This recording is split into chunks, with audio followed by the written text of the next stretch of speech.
राधे राधे दोस्तों, कथा कहानियों के इस अनोखे सफ़र में आपका बहुत बहुत स्वागत है। दोस्तों, क्या आप जानते हैं कि मच्छर में केवल मादा मच्छर ही काटती है और खून चूसती है? अब ऐसा क्यों है, इसके लिए आपको मेरी पूरी कहानी सुननी पड़ेगी। आज की कहानी का शीर्षक है पत्नी क्यों बन गई मच्छर। ये कहानी बहुत ही रोचक है, तो चलिए सुनते हैं आज की कहानी। दोस्तों, बहुत समय पहले की बात है। एक गांव में एक किसान अपनी पत्नी के साथ रहा करता था। किसान की थोड़ी सी ज़मीनें थी, जिन पर खेती करके वो अपने जीवन यापन लायक कमा लेता था। किसान रोज़ सवेरे अपने बैलों को ले जाकर खेतों में काम करता। पीछे से उसकी पत्नी घर संभालती, किसान के लिए खाना बनाती, फिर खाना खेतों में जाके उसको खिलाती, फिर वापस आकर घर के बाकी काम निपटाती। किसान बहुत अमीर तो नहीं था, पर इतना कमा लेता था जिससे ठीक ठाक उनका जीवन कट रहा था। लेकिन किसान की जो पत्नी थी, इतने से संतुष्ट नहीं थी। उसकी हमेशा से इच्छा थी कि वो बहुत पैसे वाली हो, दुनिया के सारे सुख उसके पास हो, ऐसो आराम से उसका जीवन कटे, उसके आगे पीछे ढेर सारे नौकर हों, वो महलों की रानी बने। पर अफसोस, उसकी शादी एक गरीब किसान से हो गई थी, जिस कारण उसके मन की इच्छा मन में ही रह गई। एक बार किसान की पत्नी बहुत बीमार पड़ गई। उस समय किसान अपने खेतों में काम कर रहा था। शाम के समय जब किसान लौट के आया तो देखता है उसकी पत्नी मरी पड़ी है। अपनी पत्नी को मरा हुआ देखकर किसान रोते हुए घुटने के बल अपनी पत्नी के बगल में बैठ जाता है और ज़ोर ज़ोर से रोने चिल्लाने लगता है। भगवान से शिकायत करने लगता है कि भगवान, ये क्या किया आपने? मेरे जीवन में मेरी पत्नी के अलावा तो और कोई नहीं था, उसे भी आपने छीन लिया। मैं अपनी पत्नी के बिना जीवित नहीं रह सकता। अगर मैंने अपने जीवन में कभी कोई गलत काम नहीं किया है तो आपको मेरी पत्नी को जीवित करना पड़ेगा, नहीं तो मैं सर पीट पीट कर अपने प्राण त्याग दूंगा। इतना कहकर किसान अपने सर को दीवार में जोर जोर से पटकने लगा। तभी एक आकाशवाणी हुई कि अगर तुम अपनी पत्नी को जीवित करना चाहते हो तो समुद्र के बीचों बीच एक पहाड़ी है, तुम अपनी पत्नी को लेकर वहीं जाओ। आकाशवाणी सुनकर किसान ने एक छोटे से नाव की व्यवस्था की और अपनी पत्नी के शव को उस नाव में डालकर निकल पड़ा। कई दिनों के यात्रा के बाद किसान आखिरकार उस पहाड़ी तक पहुंची गया। उस पहाड़ी की प्राकृतिक सुंदरता अद्भुत थी, जो देखे तो देखता ही रह जाए। उस पहाड़ी पर एक बहुत ही सुंदर सा बगीचा था। किसान ने अपनी पत्नी के शव को उस बगीचे के बीचों बीच ले जाकर लटा दिया। कई दिनों की यात्रा और भूख प्यास से किसान की हालत बहुत खराब हो गई थी। उसकी आंखें धीरे धीरे बंद होने लगी, तो वह वहीं जमीन पर बैठ गया। तभी एक तेज प्रकाश के साथ एक दिव्य साधु प्रकट हो गए। साधु की जटाएं, बाल, दाढ़ी एकदम बर्फ के समान सफ़ेद थी। उनकी आंखें तारों जैसी चमक रही थी। उनके चेहरे पर तेज विद्यमान था। साधु को देखते ही किसान ने उन्हें दंडवत प्रणाम किया। साधु महाज्ञानी थे। उन्हें भूत, भविष्य, वर्तमान तीनों का ज्ञान था। साधु यह भी जानते थे कि किसान इतनी दूर क्यों आया है। किसान को आशीर्वाद देकर साधु महाराज ने कहा कि बेटा, अब जो हो गया है उसे अपना नसीब मानकर स्वीकार कर लो। तुम मेरे शिष्य बन जाओ और यहीं पर निवास करो और अपना बाकी का जीवन भगवत भक्ति में लगा दो। ये सुनकर किसान बोला कि महाराज, मैं अपनी पत्नी से बहुत अधिक प्रेम करता हूँ और उसके बिना तो मैं जीवित ही नहीं रह सकता। इतनी दूर अपनी पत्नी को शव इसीलिए लेकर आया हूँ ताकि उसे जीवन दान मिले। तो साधु महाराज ने कहा कि ठीक है, अगर तुम्हारी यही इच्छा है तो यही सही, किंतु तुम्हें इसके लिए कुछ करना पड़ेगा। तो किसान ने कहा, महाराज आप आज्ञा तो दीजिए, मैं अपनी पत्नी से इतना अधिक प्रेम करता हूँ कि उसके लिए हंसते हंसते अपने प्राणों का त्याग कर सकता हूँ।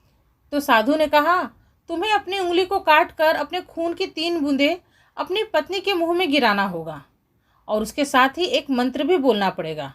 किसान तुरंत मान गया। फिर साधु महाराज ने किसान को वो मंत्र सिखा दिया।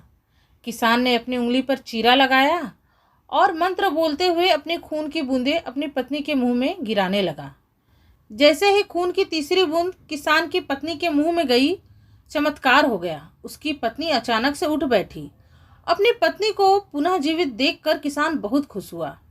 वह भागकर अपनी पत्नी को गले से लगा लिया और अपनी पत्नी को सारी बातें बता दी कि कैसे आकाशवाणी हुई और कैसे वो छोटी सी नाव पर बैठकर इस पहाड़ी तक पहुँचे। दोबारा जीवन दान पाकर पत्नी भी बहुत प्रसन्न हुई। साधु के चरणों में गिरकर उन्हें धन्यवाद कहा। साधु ने उसे आशीर्वाद दिया और कहा कि तुम्हें दूसरा जीवन दान मिल तो गया है, पर इस जीवन की अपनी कुछ शर्तें हैं। तुम्हें अपना बाकी का जीवन मेहनत करके और ईमानदारी से बिताना होगा। अगर तुमने किसी से छल किया या किसी को कष्ट पहुंचाया तो तुम्हें इसकी सज़ा भुगतनी पड़ेगी। इतना कहकर साधु महाराज अंतर्ध्यान हो गए। किसान और उसकी पत्नी नाव पर बैठकर अपने घर की तरफ चल पड़े। रास्ते में किसान ने अपनी नाव को एक नगर के किनारे रोकी और अपनी पत्नी को नाव में छोड़कर नगर में कुछ खाने पीने की चीज़ें लेने के लिए चला गया। पीछे से उसकी पत्नी नाव पर बैठकर अपने पति का इंतजार करने लगी। तभी किसान की नाव के बगल में एक सुंदर और सजा हुआ बड़ा सा नाव आकर रुका। वह नाव एक व्यापारी का था जो उस नगर में व्यापार करने के लिए आया था। व्यापारी की नज़र जब किसान की पत्नी पर पड़ी तो उसकी सुंदरता को देखकर वो मोहित हो गया। व्यापारी ने किसान की पत्नी को अपने नाव पर जलपान करने के लिए आमंत्रित किया। पहले तो किसान की पत्नी ने मना किया, पर व्यापारी के बार बार आग्रह करने पर वह मान गई और जलपान करने के लिए व्यापारी की नाव पर चली गई। जलपान करने के पश्चात उस व्यापारी ने किसान की पत्नी की तारीफ़ें करना शुरू कर दी। उसने कहा कि आप इतनी सुंदर हैं, ज़रूर आप कोई रानी होंगी या कहीं की राजकुमारी होगी। इतना सुनकर किसान की पत्नी ने दुखी होते हुए कहा कि इतनी तारीफ़ करने के लिए आपका बहुत धन्यवाद, पर ना ही मैं कोई राजकुमारी हूँ ना ही कोई रानी हूँ। मेरा पति एक गरीब किसान है, मुश्किल से हमारा जीवन यापन होता है। तो व्यापारी ने कहा कि लेकिन अगर तुम चाहो तो अपना जीवन बदल सकती हो। मैं तुमसे विवाह करना चाहता हूँ। अगर तुम मेरा प्रस्ताव मान लेती हो तो मैं तुमसे वादा करता हूँ कि तुम मेरे हृदय और मेरे महल की एकमात्र रानी बनकर रहोगी। दुनिया के सारे ऐशो आराम तुम्हें दूंगा, कभी भी किसी भी चीज़ की कोई कमी नहीं होने दूंगा। व्यापारी की बातें सुनकर किसान की पत्नी सोच में पड़ जाती है।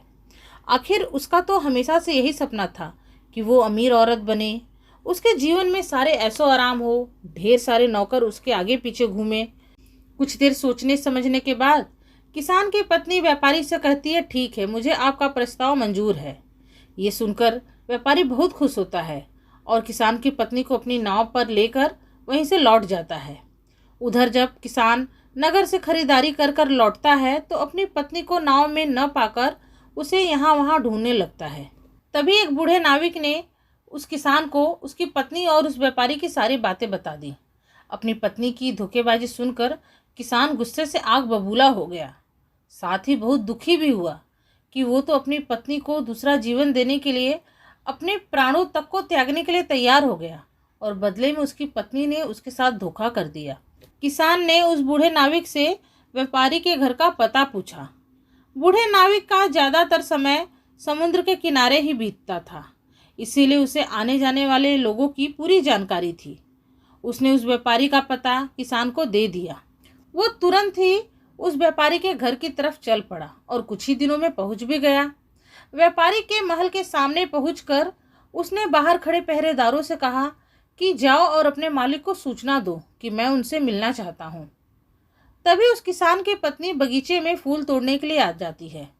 सामने अपने गरीब किसान पति को देखकर चिढ़ जाती है और ढिठाई से उसके पास जाकर कहती है, तुम यहाँ क्या कर रहे हो? कहीं तुम मुझे वापस ले जाने तो नहीं आए हो? तो सुनो, मैं यहाँ बहुत सुखी हूँ। मुझे अपने जीवन में जो चाहिए था वो मिल गया। मैं तुम्हारे साथ वापस उस गरीबी में नहीं जाना चाहती, इसीलिए मैं यहाँ से हरगिज भी कहीं नहीं जाऊँगी। इतने बड़े महल की अकेली रानी हूँ मैं, और तुम चाहते हो कि मैं वापस से उस गरीबी में आऊँ? किसान को अपनी पत्नी की बातें सुनकर बहुत दुख होता है, उसकी आंखें भर आती है, लेकिन तुरंत ही अपने आप को संभालते हुए कहता है कि उसकी तुम फिक्र मत करो, मैं भी तुम्हें किसी भी कीमत पर अपने साथ नहीं लेके जाऊंगा। मैं तो यहाँ बस अपने खून की 3 बूंदें लेने आया हूँ जो तुम्हें जीवित करने के लिए मैंने दिया था। ये सुनकर किसान की पत्नी बहुत खुश होती है और मन में सोचने लगती है कि चलो अच्छा ही हुआ कि बस खून की 3 बूंदें देकर मुझे इस गरीब किसान पति से छुटकारा मिल जाएगा। फिर इसके बाद मेरे जीवन में कोई रोड़ा नहीं बचेगा।